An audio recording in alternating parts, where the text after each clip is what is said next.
The iron gate of the mansion groaned open as a thin, gray-bearded man stepped forward, his worn sandals scraping against the polished marble driveway. Neighbors gathered behind their fences, whispering. Some laughed softly, others stared in disbelief. This was the house that once belonged to Ezekiel Moore, the billionaire oil tycoon whose name used to shake boardrooms from Lagos to Houston. The man who once arrived home in bulletproof convoys was now standing alone, clutching a faded brown envelope, the last thing the prison warder handed him after 20 years behind bars. On the balcony above, a woman burst into laughter. She leaned on the gold-railed terrace like a queen enjoying a performance. Her silk robe clung to her perfect shape, diamond bracelets flashing in the sun. Beside her stood another man, tall, confident, dressed in a crisp white suit, his arm wrapped casually around her waist.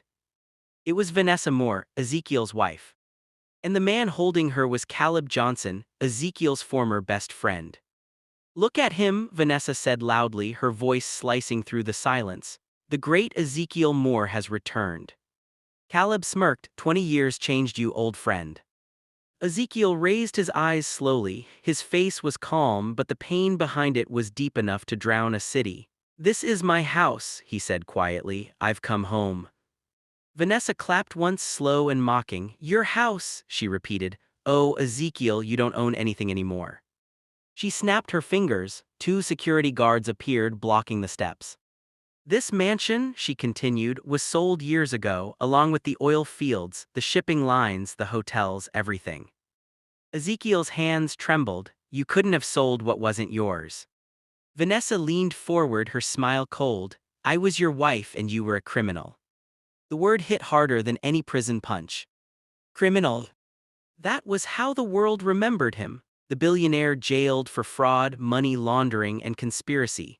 The man whose fall became a global headline. The man sentenced to 20 years after a shocking trial that destroyed his reputation overnight.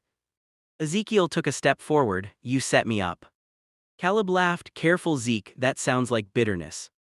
Vanessa raised her hand, silencing him. She looked Ezekiel up and down, disgust in her eyes. "You should thank me. Prison humbled you. Now leave before I embarrass you further." The guards moved closer. Ezekiel closed his eyes. 20 years ago, he had walked into a courtroom wearing a custom suit worth more than the guards' yearly salaries. Cameras flashed. Reporters shouted questions. Vanessa sat behind him, dressed in black, tears running down her cheeks as she played the perfect broken wife.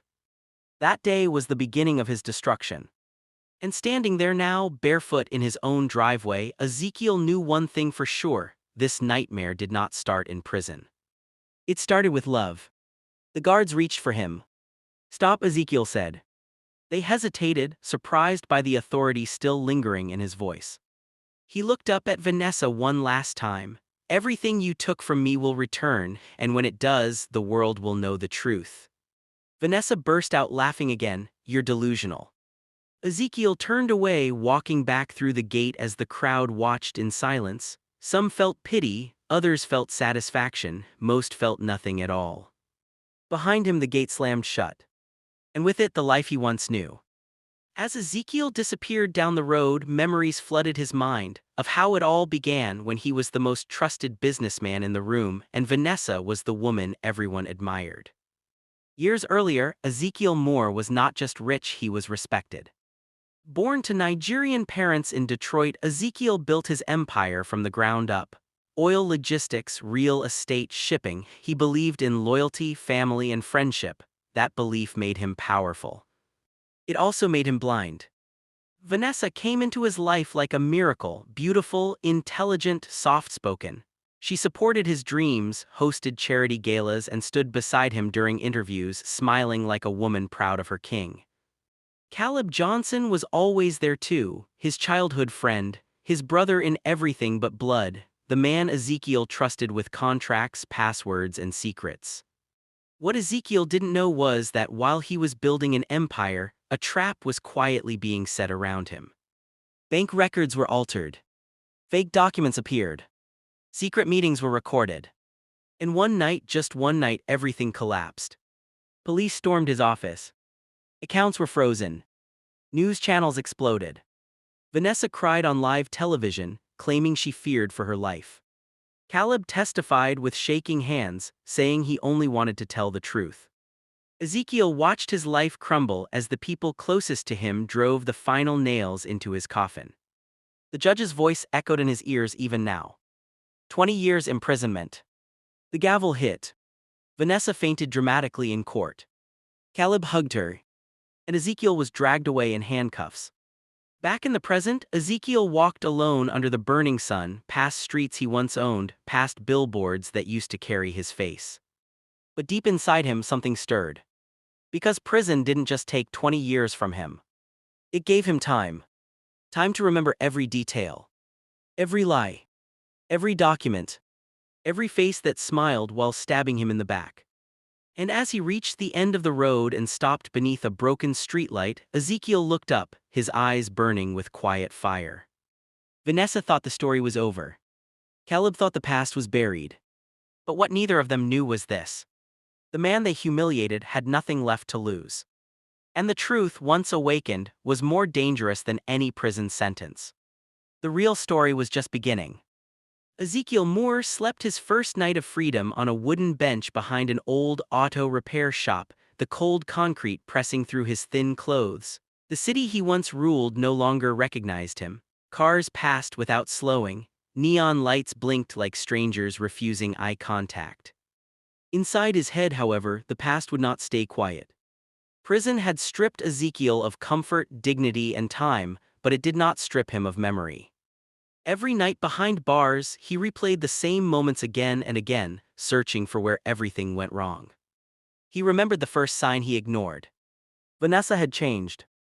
It was small at first. She began insisting on handling more of the finances to help him rest.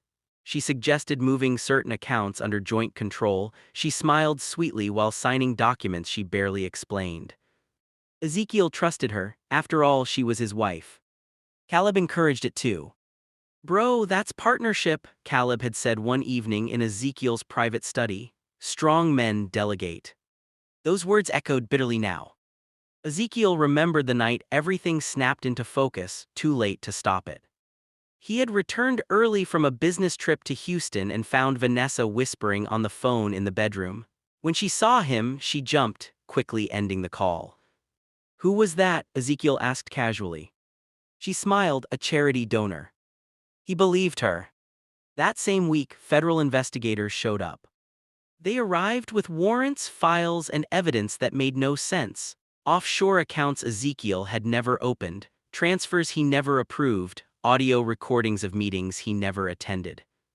Worst of all were the documents signed with his name. His real signature. Someone had practiced it very well.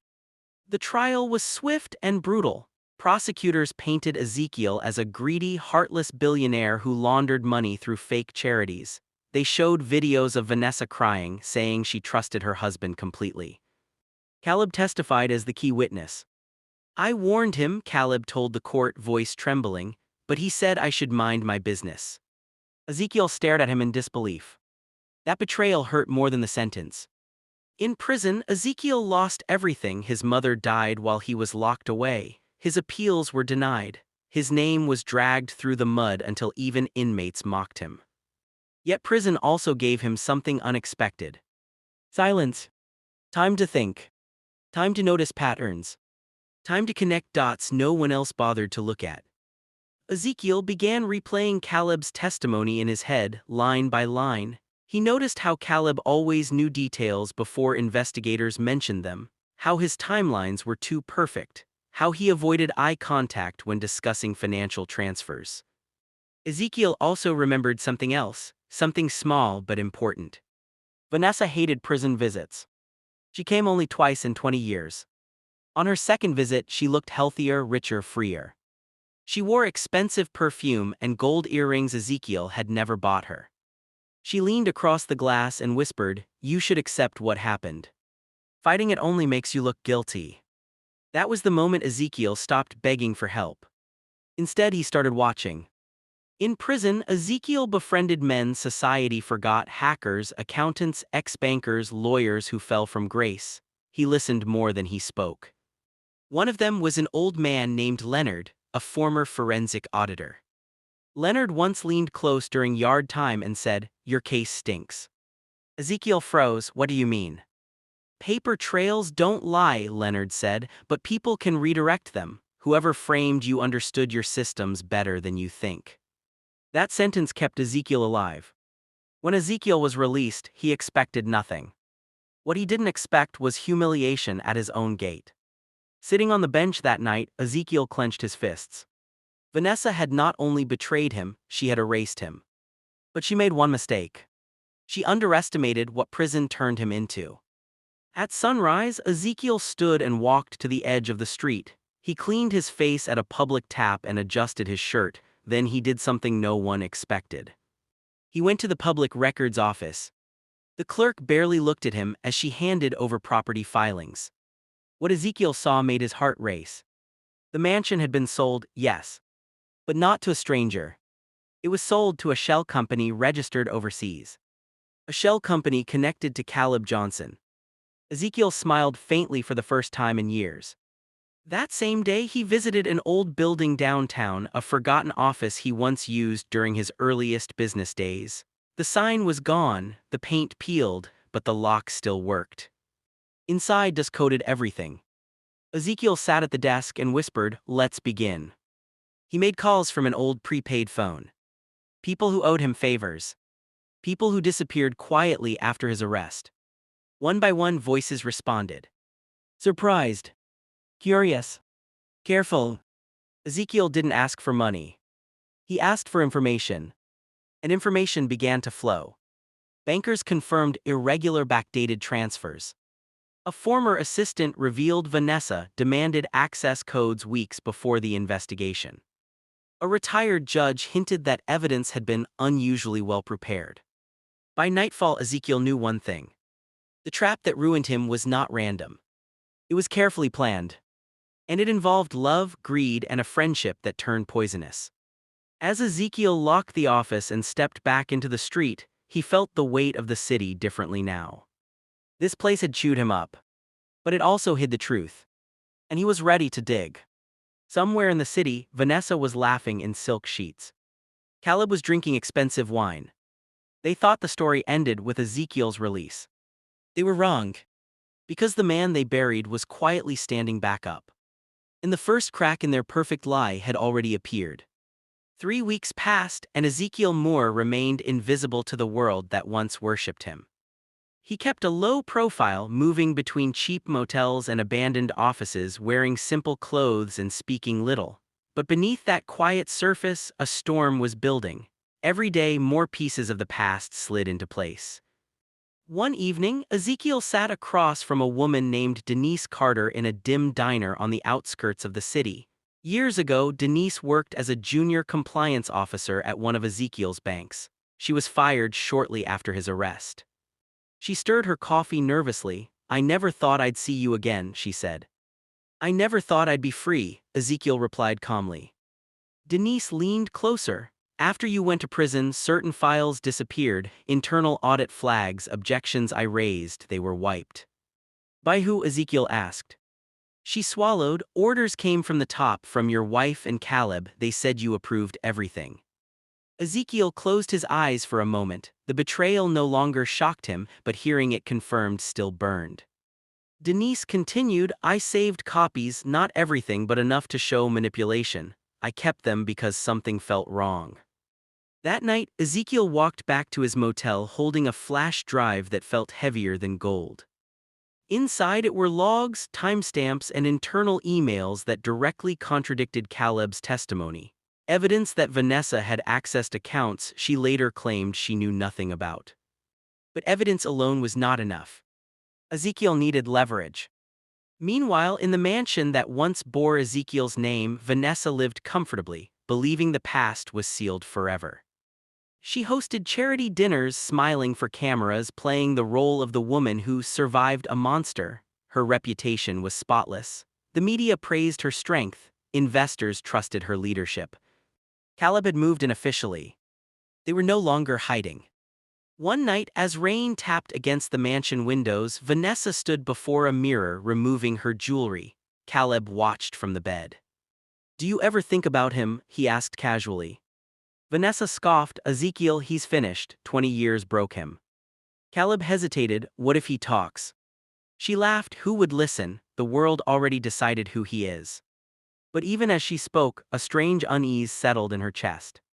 Across town, Ezekiel was making his next move. Through a former journalist he once helped financially, Ezekiel learned that a documentary was being planned about his fall. The producers wanted to retell the story of the billionaire criminal. Ezekiel saw opportunity. He requested a meeting. The producers were hesitant at first, then curious, then intrigued. Why should we believe you? One of them asked. Ezekiel placed the flash drive on the table, because the truth was never told. They didn't promise anything, but they listened. At the same time, Ezekiel reached out to someone he never thought he would need again, an old rival named Marcus Hill, once enemies in business, now both forgotten by the same system. Marcus met Ezekiel in a warehouse. You look like hell, Marcus said bluntly. Ezekiel nodded, I need your help. Marcus folded his arms, why would I help the man who crushed me? Because the same people who crushed me are standing on your neck too, Ezekiel replied. That got Marcus's attention. Ezekiel explained how Vanessa and Caleb moved assets, manipulated partners, and erased anyone who stood in their way. Marcus exhaled slowly. They did something similar to me, he admitted. I thought I was alone. For the first time in years, Ezekiel was not fighting alone. Weeks later, the pressure began to show. Vanessa received a call from her lawyer about unusual inquiries into old financial records. Caleb noticed investors asking sharper questions. Whispers started moving through elite circles. Nothing loud. Nothing public. Just enough to make sleep uncomfortable. One afternoon, Vanessa saw Ezekiel's name trending briefly online, someone asking, what if he was framed? Her heart skipped. She called Caleb immediately, you said this was buried. It is, Caleb snapped, relax. But deep down, both of them knew something had shifted. Back in his small room, Ezekiel stared at the city lights outside his window. He was not rushing. He had waited 20 years. He could wait a little longer. Because when the truth came out, it would not whisper. It would roar. And just before the chapter of his revenge truly opened, Ezekiel made a decision that would change everything. He would not just clear his name. He would expose them publicly. Completely. Irreversibly. And as the storm gathered quietly over the city, one question hung in the air. Don't forget to subscribe to the channel so you don't miss what happens next. Like this video if you're enjoying the story so far, and share it with someone who loves powerful comeback stories. Also, tell us in the comments where you are watching from. The city moved fast, but Ezekiel Moore moved faster in silence. Within 2 months, the quiet questions surrounding his case had turned into private concerns among people who mattered. Bank executives reviewed old files late at night. Lawyers made discreet phone calls. Former partners avoided Vanessa's invitations. Something was wrong and they all felt it. Ezekiel knew better than to rush the final blow. He focused on one thing first, control. Using information gathered from Denise, Marcus, and 2 former IT contractors, Ezekiel reconstructed the exact path of his stolen empire. Every oil block, every real estate asset, every offshore account. He mapped it all out on a wall in his abandoned office, red lines connecting names, dates, and companies. At the center of it all were 2 names. Vanessa Moore. Caleb Johnson. The deeper Ezekiel dug, the uglier the truth became. Vanessa had not only framed him, she had perfected the role of victim so well that doors opened for her everywhere. Charities trusted her, governments partnered with her, she became untouchable. Caleb, on the other hand, operated quietly, hiding behind shell companies and advisory roles. He controlled the empire from the shadows while letting Vanessa shine. What neither of them realized was that their greed made them careless. One afternoon, Ezekiel received a message from Marcus. They're fighting, Marcus said over the phone. Vanessa and Caleb, big argument at a board meeting yesterday. Ezekiel said nothing. They don't trust each other anymore, Marcus continued. Money's disappearing. That night, Ezekiel met with a private investigator named Ruth Walker, a woman known for dismantling powerful lies without making noise. Ruth studied the files Ezekiel laid out. This isn't just fraud, she said. This is conspiracy, obstruction of justice, witness tampering. Can it be proven? Ezekiel asked. She nodded slowly. Yes, but it needs to be timed right. Timing was everything. Meanwhile, Vanessa's perfect life began to crack. A major investor pulled out of her flagship project without explanation. A charity audit was announced. A journalist requested an interview about new information related to Ezekiel Moore's conviction. Vanessa smiled through it all, but at night she couldn't sleep. She began snapping at staff, arguing with Caleb over money, demanding reassurance he could no longer give. You promised me this was over, she said one evening, packing their bedroom. Caleb poured himself a drink. You're panicking. Because something happening, Vanessa hissed. I feel it. Caleb hesitated. That hesitation said everything. Across town, Ezekiel stood in front of a mirror adjusting a clean suit Marcus had provided. It wasn't flashy, but it fit. For the first time in 20 years, Ezekiel looked like himself again. He attended a private legal conference under an alias, listening as experts discussed wrongful convictions and financial crimes. During a closed session, Ezekiel quietly slid documents to a respected civil rights attorney. The attorney read them once, then twice, then looked up. This could reopen everything. That's the plan, Ezekiel replied. The attorney leaned back. If this goes public, it will be explosive. Ezekiel's voice was steady. It's supposed to be. Days later, Vanessa received an official notice. A formal request to review the evidence used in Ezekiel Moore's conviction. Her hands shook as she read it. She called Caleb immediately. They're reopening the case, she whispered. Caleb was silent. Say something, Vanessa snapped. Finally he said, we need to protect ourselves. Vanessa's eyes narrowed. Meaning? Caleb looked away, meaning maybe we stop protecting each other. That was when Vanessa understood. The trap she set for Ezekiel was beginning to close around her instead. And somewhere in the city, Ezekiel Moore watched patiently as the walls they built to bury him started turning inward, brick by brick. The question was no longer if the truth would come out. It was who would fall first when it did. Fear has a sound. For Vanessa Moore, it was the soft buzz of her phone vibrating at odd hours, the pause before people returned her calls, the sudden politeness that replaced admiration. The world was no longer applauding her, it was watching her. She sat alone in the mansion's living room one evening, lights dimmed, glass of wine untouched. The walls still carried Ezekiel's taste, art he selected, furniture he approved, floors he paid for. For the first time in years, the house felt heavy. Caleb entered quietly, loosening his tie. We need to talk. Vanessa didn't look at him. You said everything was handled. I said it was contained, Caleb replied. That was before files started resurfacing. Vanessa turned sharply. You promised me. Caleb's jaw tightened. I promised what I could control, not Ezekiel coming back from the dead. The name hung between them like a curse.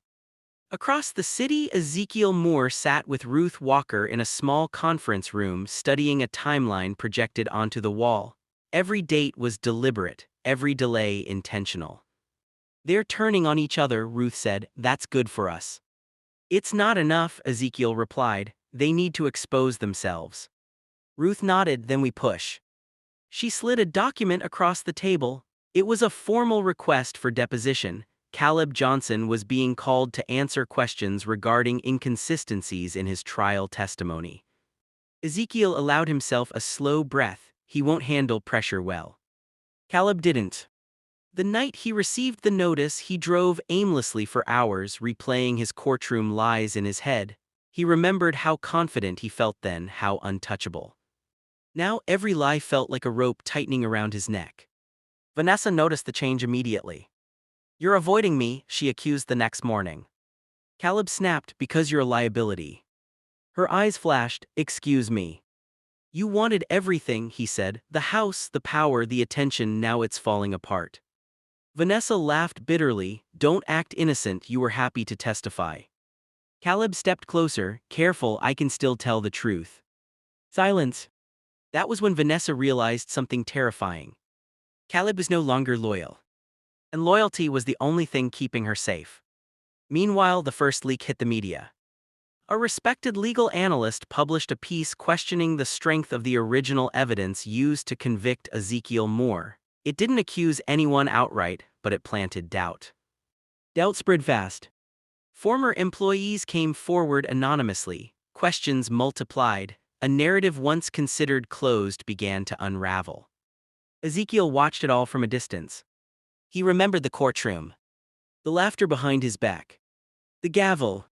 He remembered Vanessa's tears. And he remembered one final detail he had never shared with anyone. During the trial, a junior clerk accidentally handed Ezekiel a document meant for the prosecution. It showed a transaction date after the crime he was accused of committing. At the time, his lawyer dismissed it as irrelevant. Now it was everything.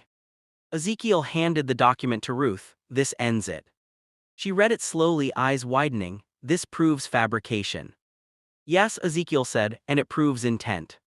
The legal wheels turned quickly after that. Vanessa was summoned for questioning regarding her financial access during the investigation period. She arrived in designer black, cameras flashing, her smile rehearsed. But inside she was shaking. Caleb didn't show up. Instead, his lawyer released a statement claiming Caleb was reviewing legal options. Vanessa felt something cold crawl up her spine. That evening, alone in the mansion, she poured herself a drink with unsteady hands. The walls felt closer now, the silence louder. Her phone rang. Unknown number. She answered. Vanessa, Ezekiel's voice said calmly. Her glass shattered against the floor. You should have let me rot in prison, he continued. Coming home woke something you buried. Her voice trembled. What do you want? The truth, Ezekiel said, and everything you stole. The line went dead. Vanessa collapsed into a chair, breath shallow, heart racing. For the first time in 20 years, she understood the truth she could no longer escape. The man she destroyed was no longer asking for mercy. And the reckoning had officially begun. Vanessa Moore did not sleep that night. Every sound in the mansion felt louder than it should be, the hum of the refrigerator, the creak of the floorboards, the distant siren cutting through the dark. She kept seeing Ezekiel's face in her mind, not angry, not broken, but calm. That calm scared her more than rage ever could. By morning, her lawyer was already calling. They want a full accounting, he said carefully, from the year before the investigation to now. That's impossible, Vanessa snapped. Some records don't exist anymore. There was a pause on the line. That's exactly the problem. Across the city, Caleb Johnson was making his own calculations. He sat in a high-rise apartment he bought under another name, watching the skyline while his phone buzzed with missed calls from Vanessa. He didn't answer. Caleb knew when to run. For years, he believed loyalty was weakness. He survived by staying one step ahead, redirecting blame, shifting narratives, keeping his hands clean while others got dirty. But now, the ground beneath him was cracking. He met with his lawyer in a private office. If I cooperate, Caleb asked quietly, what happens? The lawyer didn't sugarcoat it. You reduce your exposure, but you burn every bridge. Caleb nodded slowly. So be it. That same afternoon, Ezekiel Moore walked into a courthouse, not through the front doors but through a quiet side entrance. No cameras, no crowd, just purpose. Ruth Walker stood beside him. Once this starts, there's no turning back. Ezekiel met her eyes. I turned back 20 years ago, never again. Inside, motions were filed, evidence was submitted, timelines were challenged. For the first time since his conviction, Ezekiel's name appeared in official documents with a new word beside it. Reconsideration. The news reached Vanessa within hours. She slammed her laptop shut and stood up so fast her chair fell backward. He's reopening everything, she said aloud to the empty room. Her phone rang again. This time it was Caleb. She answered instantly, Where have you been? Caleb's voice was cold, listening to my lawyer. What does that mean? She demanded. It means I won't lie anymore, he said. If this goes to court again, I tell the truth. Vanessa's knees weakened. You can't. I already did enough, Caleb replied. I'm done protecting you. The call ended. Vanessa screamed, the sound tearing out of her chest. She threw her phone across the room, packing like a trapped animal. The walls that once felt like protection now felt like witnesses. Days later, the story broke wide open. Major outlets reported inconsistencies in Ezekiel Moore's conviction. Experts questioned the credibility of the original testimony. Old evidence was re-examined under new light. Public opinion shifted. Not completely, but enough. Ezekiel sat quietly as he watched it unfold. He didn't celebrate, he didn't smile, he knew this was not about applause. It was about truth. A formal hearing was scheduled. Vanessa was subpoenaed. So was Caleb. In the waiting room, Vanessa and Caleb sat on opposite sides, avoiding each other's eyes. Their silence was louder than any argument. When Caleb was called to the stand, the room held its breath. He told the truth. About the forged documents. About the pressure. About the money. About Vanessa's role. Vanessa's face drained of color with every word. When it was her turn, she tried to cry, tried to deny, tried to deflect. But the evidence was relentless. Emails. Access logs. Financial trails. The judge listened without interruption. At the end of the day, the court adjourned, but the damage was done. Outside, reporters gathered. Inside, Vanessa sat alone, shaking. She finally understood something she had ignored for years. Ezekiel had not come back for revenge. He came back for justice. And justice does not negotiate. As the lights dimmed in the courtroom and Ezekiel stepped into the hallway, his phone vibrated with a single message from Ruth. "This is working." Ezekiel closed his eyes briefly. The world that once laughed at his fall was starting to listen. And soon it would have no choice. Before the story continues, take a moment with us. If you're enjoying this powerful comeback story, don't forget to subscribe to the channel so you won't miss the ending, like this video to support the story, and share it with someone who loves real-life justice stories. And let us know in the comments, where are you watching from? The courtroom was silent as the judge reviewed the final stack of documents. Every page represented a year Ezekiel Moore lost, birthdays missed, funerals unattended, and empire stripped away piece by piece. Vanessa Moore sat stiffly at the defense table, her confidence gone. The woman who once smiled for cameras now avoided them, her hands clasped tightly as if holding herself together. Ezekiel sat on the opposite side, calm and composed. He did not look at Vanessa. He did not look at Caleb either. His eyes were fixed forward, steady, patient. He had learned long ago that justice moved slowly, but it always arrived. The judge finally spoke.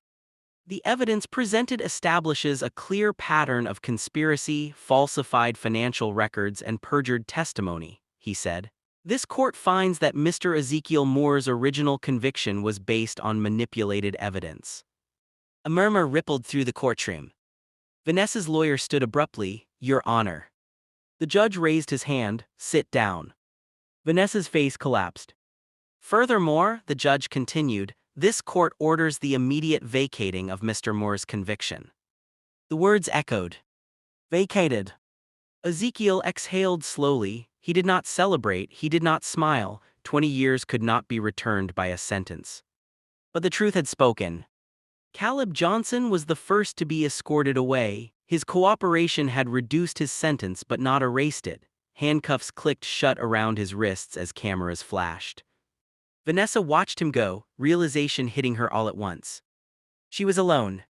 Her turn came moments later. "Vanessa Moore," the judge said, "this court finds sufficient evidence to proceed with criminal charges including conspiracy, obstruction of justice, fraud, and witness manipulation." Her legs buckled. She cried out, not the practiced tears she once used in courtrooms and interviews, but raw panic. "No, please," she whispered. Security escorted her out as reporters shouted questions she could not answer. Ezekiel remained seated. Outside the courthouse, the story exploded. Headlines shifted overnight. Wrongfully convicted billionaire cleared after 20 years. Betrayal exposed, wife and best friend framed business mogul. Public sympathy flooded in too late but loud. Yet Ezekiel did not run to the cameras. Instead, he returned to the mansion. This time, the gates opened without resistance. The house stood silent, stripped of life, the echo of Vanessa's laughter long gone. Furniture was missing. Walls were bare, but the foundation remained. Ezekiel walked through every room slowly. In the study, he found the desk where he once signed deals worth billions. In the bedroom, he found the mirror where Vanessa used to adjust her jewels. He felt nothing. Only closure. Legal proceedings moved fast after that. Properties sold under fraudulent claims were reversed. Shell companies were dissolved. Assets quietly transferred back to their rightful owner. Ezekiel Moore regained what could be returned. But some things could not. Time. Trust. Family. At a press conference days later, Ezekiel finally spoke publicly. "I do not celebrate today," he said calmly. "I acknowledge it. Justice delayed is still justice, but it leaves scars." Reporters asked if he felt anger. Ezekiel paused. "Anger kept me alive in prison, purpose brought me out." When asked about Vanessa, his answer was simple. "She made choices, so did I. The difference is I own mine." Vanessa's fall was swift. Charities cut ties. Boards removed her. Friends disappeared. The woman who once ruled rooms now faced courtrooms from the other side. As for Caleb, his name became a warning, spoken quietly in business circles as a lesson about betrayal. Weeks later, Ezekiel stood on the balcony of his restored mansion as the sun set. Marcus stood beside him. "You could rebuild everything," Marcus said, "bigger than before." Ezekiel shook his head. "I'm building something different." He had learned that power without truth was a prison of its own. As night fell, Ezekiel turned away from the city lights.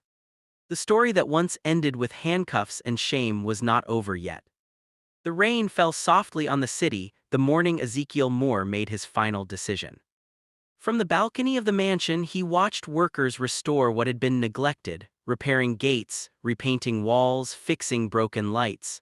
The house was coming back to life, but Ezekiel knew something important: rebuilding the past exactly as it was would trap him there. 20 years had changed him.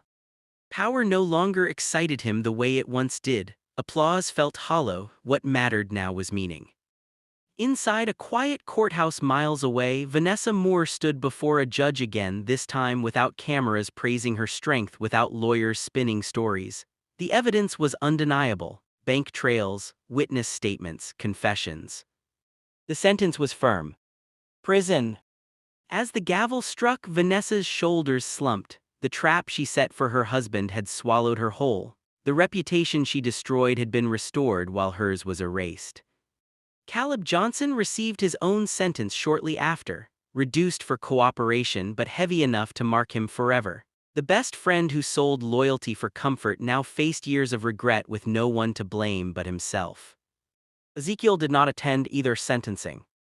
Instead, he stood in a modest community hall on the east side of the city, surrounded by young men and women listening quietly as he spoke. "I lost 20 years to lies," Ezekiel said, "but I gained clarity. Wealth without truth is a cage, loyalty without integrity is a weapon." He announced the creation of a foundation, one focused on wrongful convictions, financial transparency, and rebuilding lives destroyed by silent crimes. The room erupted in applause. This time Ezekiel smiled. Not because he was rich again, but because he was free. The mansion no longer felt like a throne, it felt like a chapter closed. Ezekiel sold it within months, donating part of the proceeds to the foundation. He moved into a smaller home, simpler, quieter. When asked by a reporter if he forgave Vanessa, Ezekiel answered carefully. "Forgiveness is personal," he said. "Justice is public. I chose justice." The world remembered his fall, but it would remember his return longer. A man betrayed by the people closest to him. A reputation destroyed. 20 years stolen. And still he stood. Not as a victim. Not as a villain. But as proof that truth, no matter how buried, always finds its way back to the surface. And as the sun set on the city one last time from a balcony he no longer owned, Ezekiel Moore walked forward, unburdened, unbroken, and finally at peace. If this story moved you, don't forget to subscribe to the channel for more powerful stories like this, like the video to support the message, and share it with someone who believes truth always wins. Now we want to hear from you. What would you have done if the people you trusted most destroyed your life? Would you seek revenge or justice? Tell us your thoughts in the comments. Thank you for watching Black Race Tales. Remember, every story carries a lesson, and every lesson carries our legacy. Don't forget to subscribe, hit the like button, and share this story with someone who needs its message today. See you in the next tale.